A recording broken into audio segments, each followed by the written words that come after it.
Hello and welcome to Mediumship Matters with me, Hannah McIntyre. How are you doing? I am very freshly back from my adventures in Texas. So I wanted to take a bit of time to talk to you all because it has been an incredibly transformational experience for me. So where do I want to start with all of this? Well, first of all, I'm going to tell you all it went really bloody well. And you know me, I'm the first to say when things aren't working the way that I feel like they should, or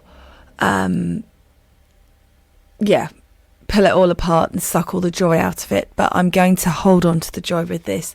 And I had to do some grounding with myself earlier because I was still floating so high from the energy of it that I needed to pull myself back to earth. So I wanted to start actually with talking about how this all came about. So Jennifer Fezio,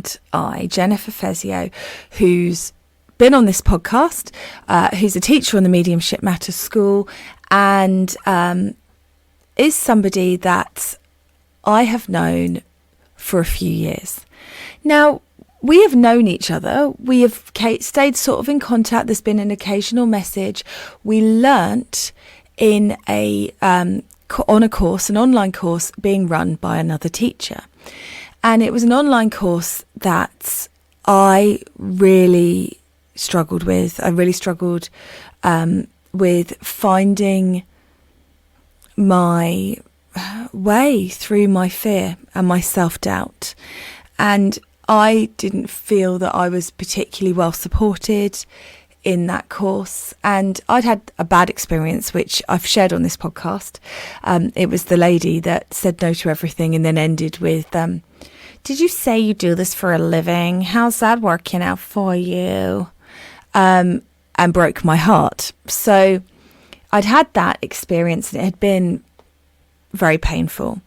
And by some amazement, I'd managed to come back the following week. And this is the thing about mediumship. It's not all hearts and flowers. It is that resilience of bouncing back when it's been very painful, very difficult, very upsetting. So I came back and I went into a breakout room with Jennifer and my bottom lip was wobbling. And I said, she reminded me what I said because I didn't know exactly what I said, but what I said to her was, it's all gone to shit. So dramatic. It's so embarrassing when I think about it now. It's all gone to shit and I don't think I can do this.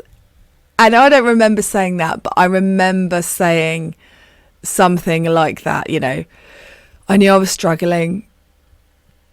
I went into that Zoom room pretty much prepared for that to be the last spirit link that I would ever do and that I was going to quit mediumship. And Jennifer was so kind and so absolutely, she just wouldn't let me off. You can do this. Who have you got with you? Yes, you have. Tell me more. And that moment of kindness changed everything for me because it helped me get back on the horse after I'd fallen off. And I think that piece of kindness, I mean, I don't know. I honestly don't know if I would even be doing this work still without that moment of kindness, because I was very broken, very, very, very lacking in belief, finding it really difficult, thinking that spirit didn't want me and buying into all that dialogue. Now, I want you guys to never, ever underestimate the power of being kind to another student in a Zoom room, because of that moment of kindness, Jennifer and I have always stayed in touch. And she invited me to come to Texas, and that is an absolutely massive thing. It's a massive thing because she hadn't seen me read since I bodged through that reading for her, sniffling in that Zoom room.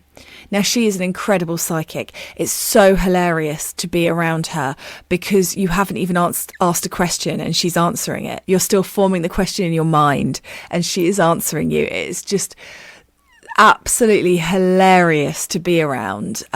Very cocooning. It's very nice because she's so aware of your energy and responsive to it that it's a lovely thing to be surrendering into that space. But yeah, it's incredible. So maybe she psychically picked up that it was all going to be okay. But for me, the act of my first ever plane journey by myself, I think it's my first ever plane journey by myself ever. I'm trying to think if there's been another one. Certainly long haul there hasn't. Travelling out to an unknown space to somebody that I know, but I don't know, if that makes sense, was a big and brave thing to do. And I don't think I could have done it with anybody else. It's just the energy and the nurturing that she brings. You know, it was a big thing for me driving to Heathrow and getting on a plane. Felt very proud of myself, I did. And in that is the lessons, very much like everything I learnt with the shamans and Lynn Gosney. The big moments of development in your spiritual journey are not in the work with spirit, but in the doing things that make you desperately uncomfortable and desperately fearful and doing it anyway. So I had this huge just growth in myself from just the act of getting the plane and going. I could feel it on the plane, and I had to keep the whole time I've been there, I've been really trying to make myself present. And the whole thing is like a shamanic experience, because on my first full day, 2 of Jennifer's students took me out, and Jennifer said to me, "You're not going to be outside. We're going to keep you cool," because it was 112 in American temperatures, bloody hot to UK temperatures. I mean, absolutely roasting. And she said, "Well, you won't be outside. We're only doing indoor stuff." And then they took me on an outdoor tour, which was amazing. It was so amazing, but also I'm surprised I'm still alive. It was such a good thing to do. We went to go and see historic houses and look around them, which was obviously a fantastic thing to do. And it's so weird. You're in the middle of Houston and there's this, all these skyscrapers, these shiny mirrored skyscrapers that go up into the sky. The sun is blazing. And then there's these tiny little historic homes that have been relocated to this outdoor museum. And the whole thing is just made really surreal by jet lag and the temperature. I just felt like I was in a dream, but it was really cool. And the students, Freedom and Alex, who I went with, were just so lovely. It was so good. And Freedom had a really cool Jeep that she drove us around in that was just brilliant. Anyway, going back to arriving. So I arrive in Texas. And I go to customs, and customs say, "What are you doing here?" And I say, "I'm here to work with my friend Jennifer. FYI, that's not a good idea."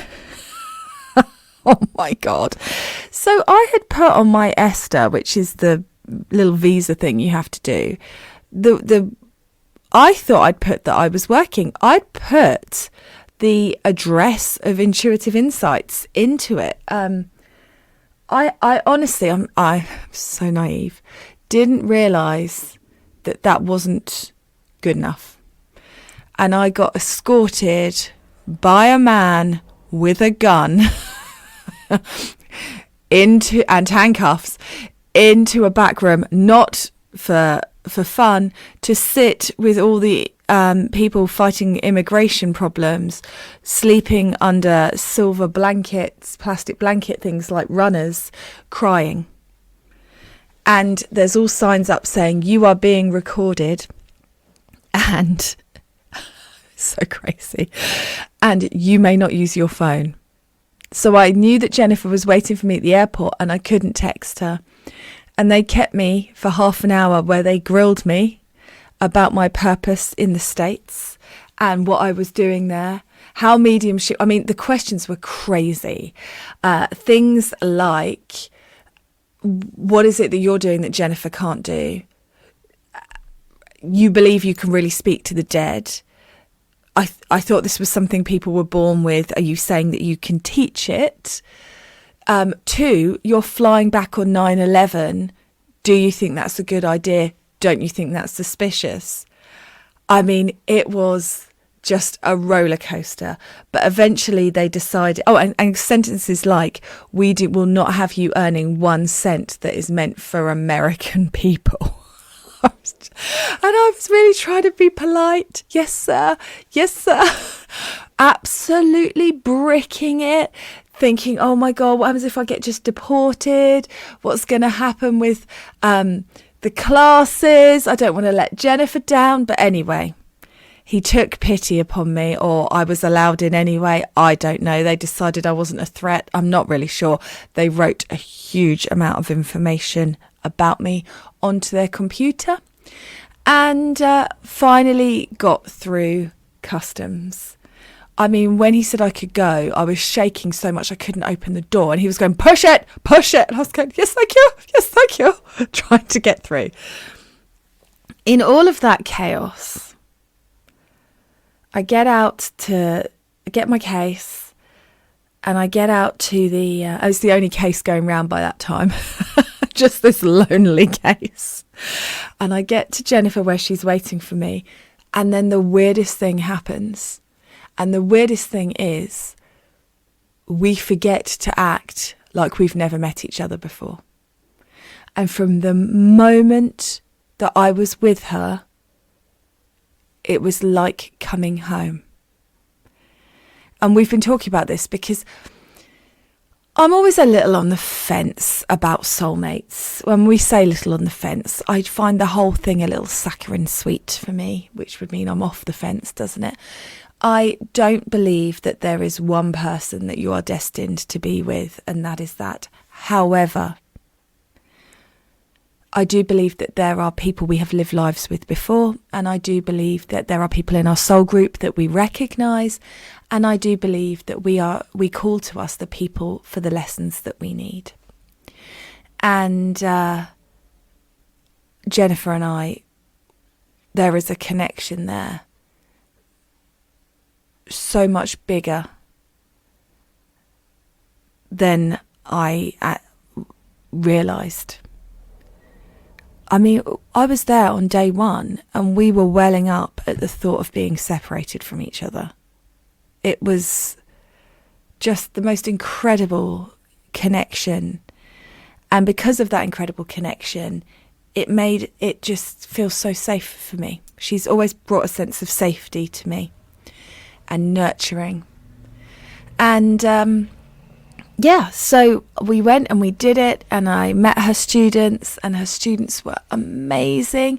And then I met some of you guys who listened to the podcast and flew out to meet me. Sarah, Amy, Kate, Jay, Nicole, Akina, Ashley. I know you were near, Ashley, but still, shout out. It was so monumental for me to meet you guys in the flesh. Thank you for making the effort. UK listeners, I never ever want to hear any of you say that an hour is too far to travel to come and see me. There were students that were coming, 4 hours on a plane to come and see me. I just couldn't believe it. Still can't believe it. What an incredible honour. And then Jennifer's space if you've seen the Disney film Cars, I was obsessed. Where her centre is based is on this high street that looks just like it's out of the movie Cars. And just to add to that feeling, we had a classic car show there one of the days. It was incredible. It was the most incredible place. I was like a kid. I mean, for Freedom, Alex and Jennifer driving me around with my face pressed up against the glass, just going, oh, everything's so big, everything's so shiny. It was just so huge as a Brit. Everything was so big, so bright. There were so many neon lights on everything. It was just incredible, just incredible. What an amazing opportunity. And the students were so receptive to all of it. It was like talking to a bunch of sponges who were just absorbing it all, which just made it that much more, not exciting, not monumental, worthwhile for me. It just felt like everything I was saying they were really up for. And then the most amazing thing happened. Jennifer and I demonstrated on the Saturday night. Now, it has been an age since I demonstrated with anybody. And when me and my friend Abby used to do it, it used to be me go first for the first 45 minutes and then her go first. So I have second. I could do first and second. I'm a little jet lagged. It was amazing to be taking turns with another medium and us both building this power on the stage. And just incredible for me to see another medium who is at the top of their game, absolutely excellent, but has a very different approach to mediumship to me. I learnt so much from it. And I know you're going to say, well, how? How was it different? So in a nutshell, it's very hard to explain. Jennifer is very much about conversational mediumship. It unfolds really naturally with her. She is it's much gentler and much more nurturing than my mediumship is.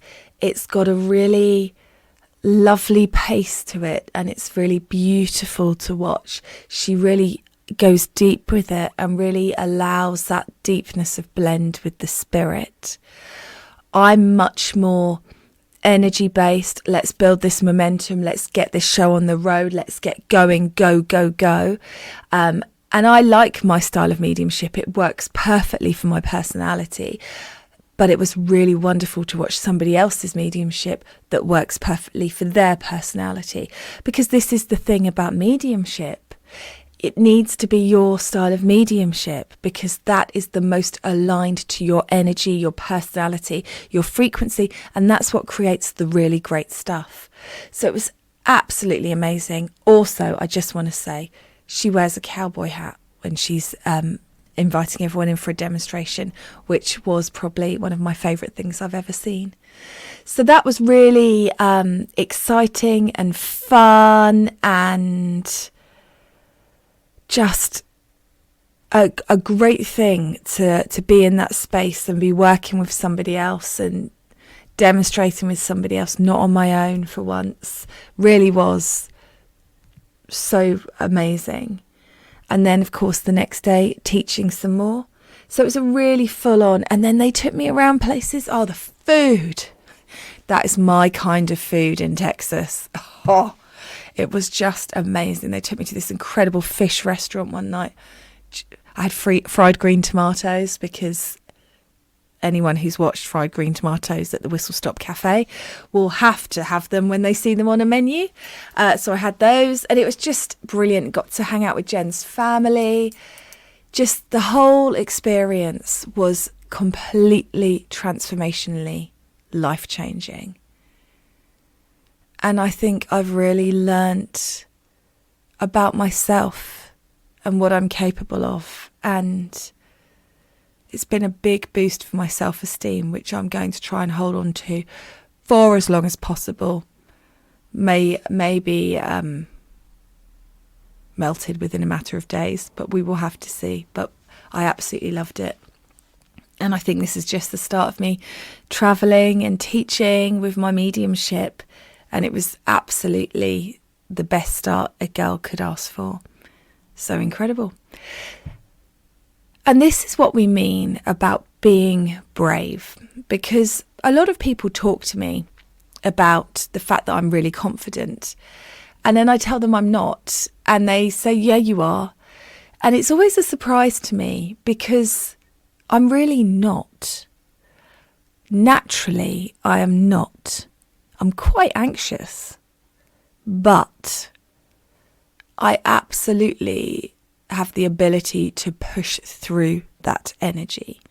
So it doesn't mean that the energy of the fear doesn't rise in me. It just means that I have learnt to push through it. So if you are listening to this and there's something in your journey that you are being invited to step up for, that's where the growth is. It's not in waiting for the feeling of fear to subside and then stepping forward. It's in working through the fear anyway. And I had nightmares for 2 weeks before I went. I was like the equivalent of being naked at school. I had a demonstration where I got heckled off stage, a demonstration where the mic broke and nobody could hear me, a demonstration where a children's choir was singing and everybody paid attention to them and ignored me, a demonstration where I was late and I couldn't get to where I was going because I didn't know the way. There was a lot of stuff processing through me, but I still went and I still did it. And that is the most important thing, is just not to let it stop you. Feel the fear and do it anyway. So there are stuff like that all the way through. And I really honestly feel like this entire journey has been me learning to push through miniature fears to be able to deal with the bigger ones. And the bigger ones are demonstrating. I had to, demonstrate without my comfort blanket of Amanda or Kim. That's unusual for me. I had to just step up in front of a different group of people who've never seen me, have no idea, and prove myself. And that is big, but I did it.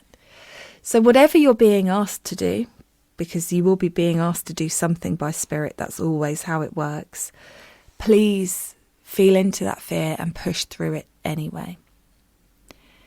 And I just want to say that I feel that this was all a plan by spirit.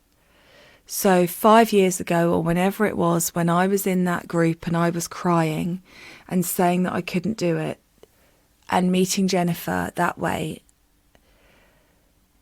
spirit knew then that I needed to go through that process because it would create that bond that would enable me to get on the plane and take that journey.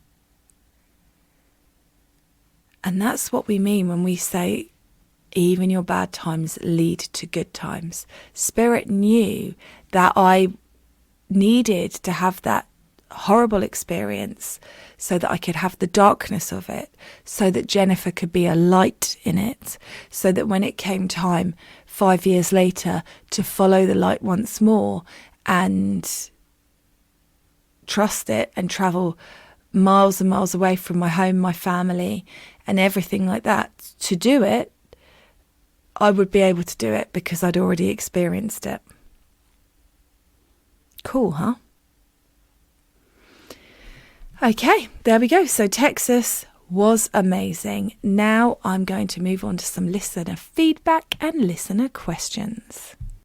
So first up, following my podcast about faith, I've had quite a few messages from people saying thank you for sharing that, which made me feel a lot better, including this lovely one from psychic medium Ollie Cox. Hello, Hannah. I was just listening to your podcast and I just, wanted to carry on with what you was talking about the not believing but being a firm believer. Like, I'm a psychic medium as well, and I completely have this exact same thing. I think part of it is I'm waiting for the day that I see a spirit standing in front of me and talks to me like you see on a film. and that be the day that I can say, yep, I am a medium, and I can just relay everything that they're saying. And spirit isn't like that. Spirit is subtle. Spirit uses our own thoughts, our own mind, to be able to communicate in a way that we can understand and interpret. And I think you've just made me realise as well that, like, I'm actually not going crazy. Like, I have this crazy constant, I'm not good enough, imposter syndrome, all of this stuff that I end up not being able to do readings for quite a few months because I get myself worked up in these stages, and it usually happens over winter. I definitely think that that's part of it, and I think that sometimes we're expecting too much of ourselves, expecting too much from spirit, and expecting too much of other people, and we can sometimes be really let down in all these different ways, and sometimes that just affects how we are and how we believe energy to be. Thanks so much, Ollie, for messaging. And that was really interesting, because that really gave me another thought about it. Are we just going back again and again and again to how mediumship is presented in the media? Is that the problem? I wonder. And yeah, you're right. I mean, as well, there's part of me that knows I've seen spirit out the corner of my eye. I've seen stuff, but then equally I disregard it and go, well, that was a trick of the light, or that was this, or are you making it up? So, I mean, poor spirit, like I said in the podcast itself, poor spirit, having to work through me and my cynical, doubting nature. And is it just another reflection of my self-doubt? I think it probably is. But it's interesting, isn't it? And I really, really appreciate you messaging like that, Ollie, because it's nice to hear your voice. But it's also nice to know I'm not the only one, which is obviously the purpose of why I recorded that podcast in the first place, is so that other mediums and other developing people could have their crises of faith, but not feel like there's anything wrong with that. That's part of the human condition. And I guess I've been talking to Spirit about this recently. It's about us being, what's the word? The reason we come here is to be disconnected from the spirit world in some form. So maybe if we just had absolute blind, non-doubting faith, that isn't actually what we came here for. I don't know, playing around in that space too. So thank you again. Next up is a WhatsApp I received from Terry. Terry says, "Hey Hannah, my name's Terry and I'm 16. I've only recently come across your podcast, so I apologise if you've already answered this. For some background, I've seen and heard spirits for as long as I can remember, but can't control it. I can't ask for help as from my family, although they are believers, they have no clue how to help me. I've just signed up for a week of spiritual unfoldment. I respect you so much as it's free and accessible to all. What can I do as a 16-year-old to start my spiritual journey to become a medium when I'm not legally an adult and I don't have a secure income to join groups or spiritual retreats? Should I wait until I'm older to pursue this journey or start now? And do you have any general advice? Thank you for your time." Which, Terry, that was a lovely message, and that does give me a chance to plug my A Week of Spiritual Unfoldment course, which is, as you said, completely free. So if you want to take part in that, visit hannahmedium.co.uk and you'll see it at the top of the first page. So getting back to your question, Terry, it is really hard when you are young and you want to evolve. Now, for me, all spiritual development comes from a knowing of self first. So you can do the work that you need to do on yourself to be able to expand into, if you, for example, decide you want to follow evidential mediumship when you've got an income to follow it. Now, in your local area, Terry, there might be spiritualist churches and they run groups very, very affordably. But again, sometimes they're not the best space. I didn't learn in churches because the energy of them just didn't resonate with me. Some people I know love them. So you have to allow yourself to do what works for you and what feels right to you. So I would start with journaling, meditating. There are hundreds of thousands of free meditations on YouTube and out there for people to listen to and take part in. So start with those visualizations that are going to help you connect to your guides. Start with clearing your slate and your space. And then you can start with building that relationship with your guides. Now, I know that evidential mediumship is the one, the money one that everybody loves. Not the money one, but the big ticket item, that's what I mean. The one that makes everybody go ooh and ah. And don't get me wrong, because it makes me ooh and ah too. But spirit guides are phenomenal. And I have learnt everything that I have learnt about spirit evidential connection from my spirit guides. So the greater the relationship you have with your spirit guides, the greater the ability to receive the information is. So start with asking your guides to step forward. Ask for a pack of oracle cards for Christmas. Those of you that listen for a long time will know that I recommend The Sacred Traveller by Denise Lynn particularly as a really great learning pack. It's so easy to understand. And then bless Denise Lynn, she's put all this effort into the meaning of all the cards, and I don't want you to look at those at all. I want you to go straight into pulling a card and then asking Spirit what that card means and letting the answer come. And work in that for a good long time. Pull yourself a daily card, pull yourself more than one on a weekly basis, so you've got the energy of the day, the energy of the week overall. You can ask questions to your cards like, what do I need to learn? What do I need to know? How do I need to do things differently this week? That kind of thing. And you stay working in that energy and expanding it. When you want to take it further, you can do guided writing, which is asking your spirit guides to come in and you just start writing, and it starts off as you, and as that blend expands, it becomes less you and more spirit. So that's a really great way of doing it. You can also do that speaking. So you can record yourself voice notes on your phone. You can start off as you and then ask spirit to come and just keep talking. So you're learning to build that momentum, learning to get in the flow of that energy, that kind of thing. When you want to take oracle cards further, you can do an activity where you pull a card, but you don't look at it. You write down the message from spirit and then you look at the card and see how it tallies up. So that's all really good ways of expanding your gifts that don't cost a lot of money or any money. The only thing you need there is your oracle cards.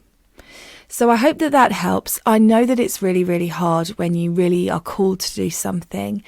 Just know that the spirits that you are perceiving around you, they're not coming to you because they need help. They're not coming to you because you need to take any action. They are just around. The spirit world is beside us all the time. And so know that they're there, and you can start by acknowledging them and saying hello if you want to. If you don't want to, that's fine. They won't judge you. And just allow that unfoldment to happen with your guides. Allow that unfoldment and that energy to happen within yourself. And then when you're a bit older and you've got a job and you're ready to develop, it will all be there for you. I hope that this helps. Thank you for submitting a question. Next up, I've got a WhatsApp from Grace, who's been having experiences and dreams and premonitions since she was a child. She's been doing some reading for people, and that sounds really, really great. Now, you've asked me about a book, Grace, and you've said you've never met anyone who's read it. I'm afraid you're going to have to add me to that list. I haven't read it either, so I cannot give you my opinion on it. But you've got to this story here where you are talking to me about a dream. And you were dreaming, I'm going through it, hang on, that your girlfriend's grandfather was at the cabin with us. And you weren't scared, but you knew in the dream that he had already passed. But you can't remember what he said, but you felt like you needed to tell your girlfriend when she woke up that her grandpa was at the cabin. I should also mention I kept feeling like I needed to tell her grandma that her husband was on the trip, but it felt insensitive to say that without any proof. And I kept feeling that the whole trip. I wanted to give her a reading, but she had a bad experience. And I took this as her not being able to have a reading yet. Absolutely agree, Grace. So I think that you are very aware of the spirit world, and that comes with a responsibility. So the responsibility is that you can be aware of spirit, but also respect that some people aren't ready to hear from them. So I'm often aware of spirits around people when I'm talking to them, in rooms, in spaces. But I also know that that person knows what I do for a living and hasn't asked me for a reading. So there's been 2 times in my entire journey with spirit where they have approached me and spirit have said, can you let that person know that I'm there? And it has been so strong. The energy was so strong that I wouldn't have been able to walk. It was absolutely mind-blowing. So that has happened to me twice in 14 years, and that's the only time. The rest of the time, I'm aware of spirit. I give them a little nod. They nod at me back, and we just allow them to be beside the person that they want to be with because they love them, while that person is unaware of it. So I think you did exactly the right thing not approaching her grandmother. People have to be really in a ready space to receive a reading. And yes, she might have seen a rubbish medium because they do exist, but equally she might have expectations about how mediumship should be that are holding her back from receiving a reading the way that it's intended. And so therefore, if you approached her with your mediumship and said, I've got your husband here, and you didn't have any proof, it might add fuel to the fire rather than helping. And it might also damage your relationship with her. So I think that you have done this exactly right. You can be aware of the spirit world and not needing to draw everybody's attention to it, which is the weirdest experience to have, don't get me wrong, but is also, I believe, the most ethical experience to have. Now, I know that in the media, we have a lot of things of people walking up on TV shows and saying, oh, you've got someone with you, and doing readings in supermarkets, seatbelt psychic and stuff like that. Now, I personally don't think a lot of those are real. They're actors, but even for the ones, if they were real, I personally think it's really unethical. If that person isn't looking for a reading, hasn't prepared themselves to receive a reading, isn't open to it, it's not your job. That's only ego work to smash them open and crack them open and give them a message from their loved one when they aren't even looking for one. So I believe, Grace, that you have done exactly the right thing. And it sounds like your journey's going really, really well. So just keep up the good work and keep that integrity, keep those ethics. It's really so important. And keep that work up for spirit. Well, there we go. We're going to end on that note. I hope that you are all doing really, really well and you've enjoyed today's podcast. And on Tuesday, I am talking to the Rebecca Campbell.